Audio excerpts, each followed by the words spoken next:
Hey guys, it's Michelle. Welcome back to my channel. First of all, I want to welcome all my new subscribers and thank you so much for all your positive comments and your support and your likes. It really helps to grow my channel.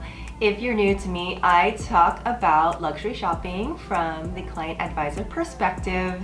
If you have not already, please smash that subscribe button to hear more good juicy info. Now today's show, I'm going to talk about Louis Vuitton then versus now.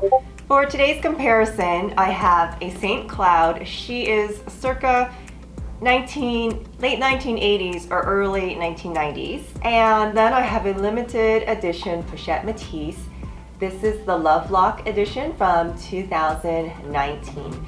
Now, why am I doing this comparison? I see a lot of your comments that say LV quality is going down, the canvas is different from before, and even when I worked there, I heard all these types of things. So I thought I would just do a side-by-side comparison, not exactly like one-for-one comparison, considering this model does not exist anymore and the Pochette Metis did not exist in the 80s.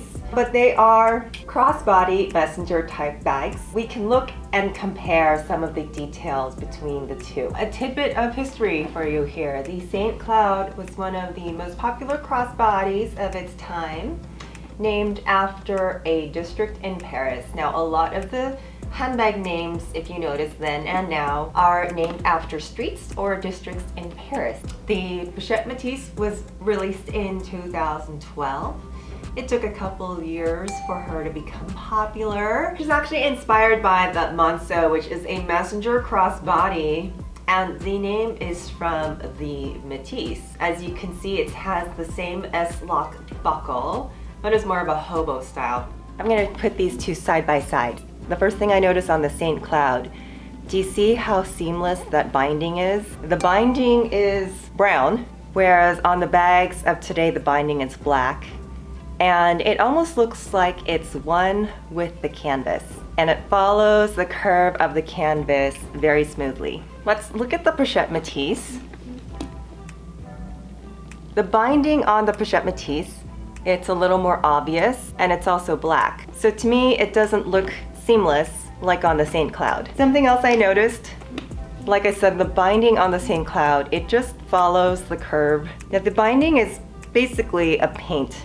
It's painted on by hand. I don't expect it to be absolutely perfect, especially on when you're following the curve. You can see just the little nuances. Something I did notice on the Pochette Metis, this binding has a few bumps. I can feel it here and here, and I can just feel it with my finger when I follow. There's also two bumps here and here. Can you guys see that on camera? Also, something I noticed, it not only feels wavy, but when I look at it, this panel here, it just looks a little warped. This side looks perfectly fine, but it looks like there's a bend right here, which puzzles me because this material should be laser cut. And honestly, I don't know if laser cut machines were available in the late 80s. They probably were. But it looks to me like the cut of the St. Cloud is a little more careful. Is it noticeable on this guy? Not so much unless you're looking intensely for it. So what can account for these differences?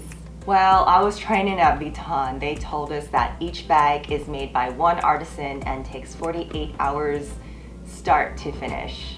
I think processes have changed a little bit now because I did visit the factory and I noticed there is like one section of sewing machines per bag. This is different from mass production where everybody might be sitting in a line and sew one piece, pass it on, next person just sews another part of the bag, next person puts on the eyelets.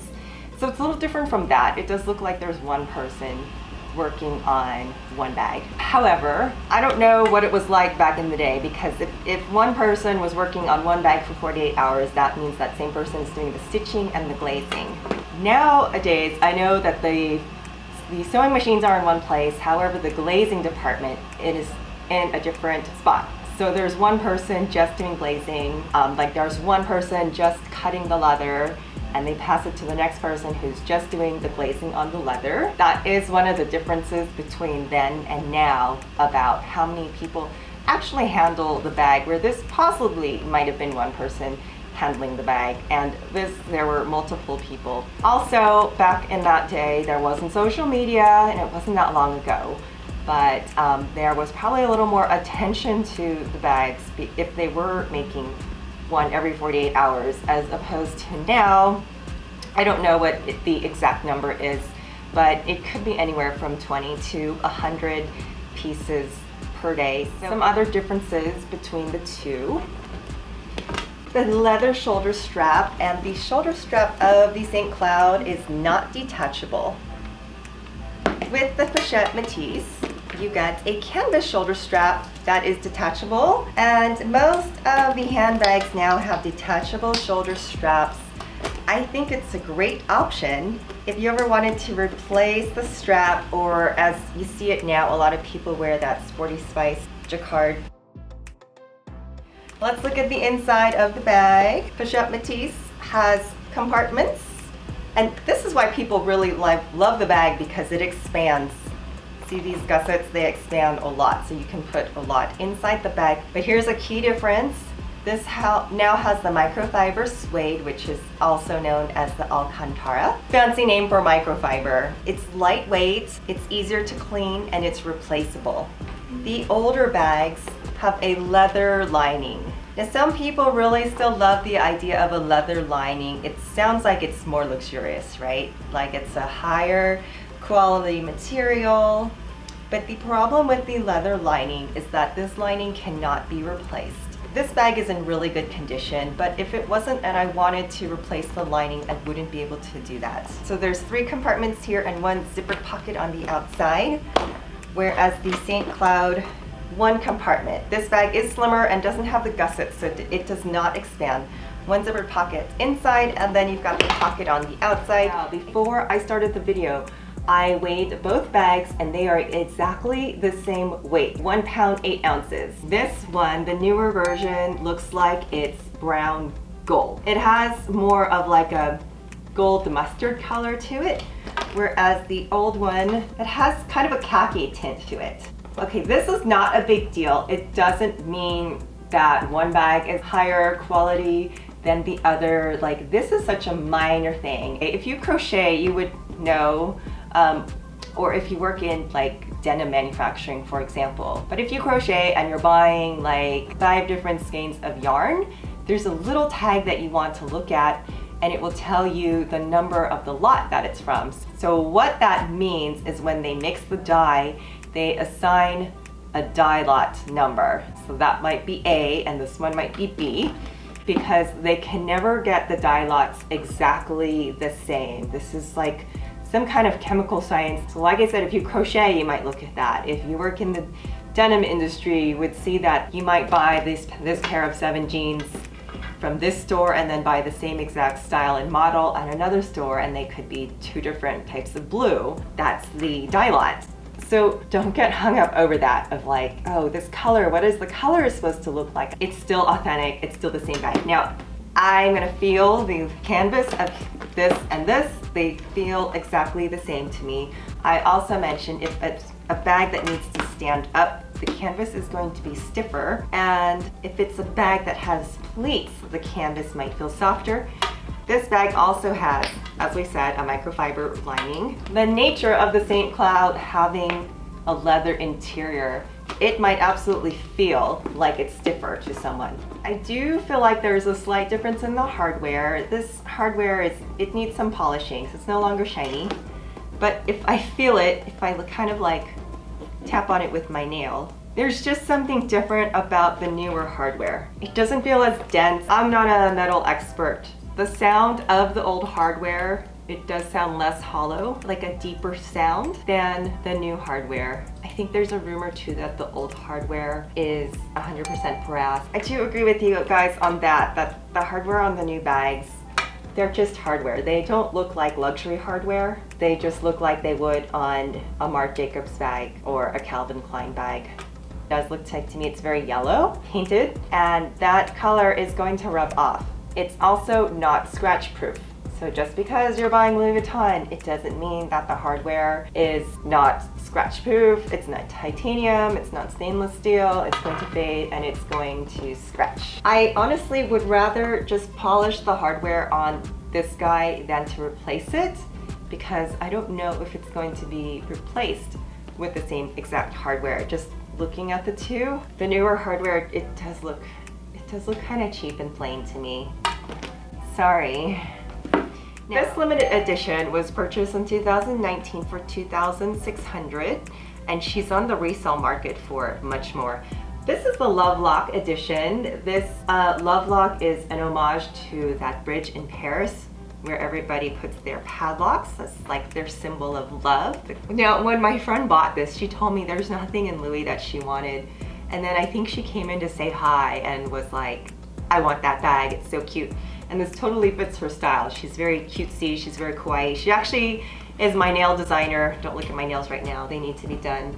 And she loves bows and cute things. Here's just my take on this, because I do think it's a very cute bag. I love and hate it, because I kind of look at it and I'm like, it looks like Lisa Frank stickers. However, having this Love Lock theme, I feel it should be a little more urban graffiti-ish, considering the locks on the bridge is kind of like a very urban type of contemporary artsy feel, where I feel like the print designer here made this very cutesy. I would have liked to see it a little more urban, kind of like the Jean-Michel Basquiat from Coach, that has like a little more urban feel. And honestly, some of the prints that I see coming out of Louis, like this one and Game On and NBA, they really just dialed it in. I used to work for a footwear manufacturer, and we worked with very, very detailed print. So kind of looking at this at the style house level of Vuitton, yeah, it does look like stickers. The price of the Pochette Metis without the fancies is now $2,050. The Saint Cloud, I'm now seeing her on the resale market for around $1,000, and there might be some starting at $600 depending on the condition. The weight is exactly the same, and I wanted to make that comparison too, to you know, let you guys know if it's the logo, the Vuitton, the history that you're really after, then don't be afraid to shop the resale market, because even the resale value of this at $1,000 saves you half the money of something like the Pochette Metis, although it is missing the top handle, and I think this top handle makes the bag extremely cute. Now, also what I have to say about manufacturing then and now, and I've been hearing a lot of this, and I really thought about this because I think about how I shop now, and Louis Vuitton is not the only brand that I think has this, it was better quality before. For example, in 2000, I interned for BCBG. It was like my dream brand. I did a lot of BCBG shopping from 2000 to 2008. In that time period, I still have a lot of their dresses in my closet. It was unique and fashion forward, and some of those dresses are really great quality.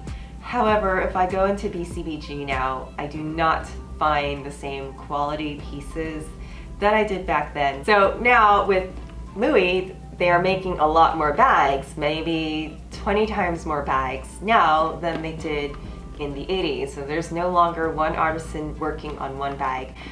With one artisan working on one bag, I see how you can have a sense of pride when you're looking at the finished product and you're working on one product and putting it all together, as opposed to sewing one piece and then it goes to a different department for the glazing. Then you're not really an artisan, you're kind of just glazing the bag. Okay, so another thing I wanted to point out to you guys is what I showed you about the glazing. I only noticed that because I'm looking at it like a hawk. This does bother me how it bows out a bit. However, the owner of this bag does not know, and I'm not going to ruin her joy by telling her, but this is something, like, do not go to the store and yell at your client advisor about, I don't like the quality of this bag, because it's not his or her fault. And don't ask for the manager because of the quality of this bag.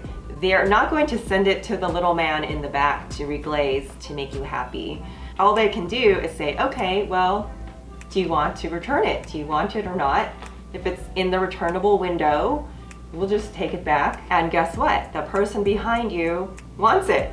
Or client advisor says, I have a client who wants that. So we'll just let you return it and sell it right back to somebody else. These types of like quality issues, they're really not issues. They're a little bit nitpicky. Even though I might agree and go like, I'm looking at this, I'm like, I don't like the way that's cut and glazed, but it doesn't affect the overall appearance. It doesn't affect the overall use, and that's exactly what's going to happen. Like, okay, we'll take the bag back from you, and we're just going to let somebody else who will be happy with it can have it now. If you've watched to this point of the video, thank you so much for watching. My name's Michelle. See you soon. Bye. Brought out a bandeau. I'm going to fold this in half. This one is smaller than the current versions. They're going to fold it in half, and that midpoint will go on the very left edge of the top handle. Now I'm going to start with the one at the bottom, and we're going to twist this around kind of in a diagonal motion. Twist it diagonally, but you're going to pull each section to make sure it's like those corners, those edges are nice and straight. Now with the other, that one went clockwise. The other side is going to go counterclockwise. And this part I'm going to fold. Just let it fold naturally. And you're going to not cover the whole thing, but you're going to go wider. So maybe 1, 2, 3. That way you have a tail on both ends. That's going to be the same length. If you want that to be tighter, just to secure it, just do a top knot and then create your bow. Oh, there we go. I think that's better. The bow sits where it should, and the ends are about the same length as the bow. So that was a little bonus for you guys. And you want to do that so that the hand lotion does not affect your patina.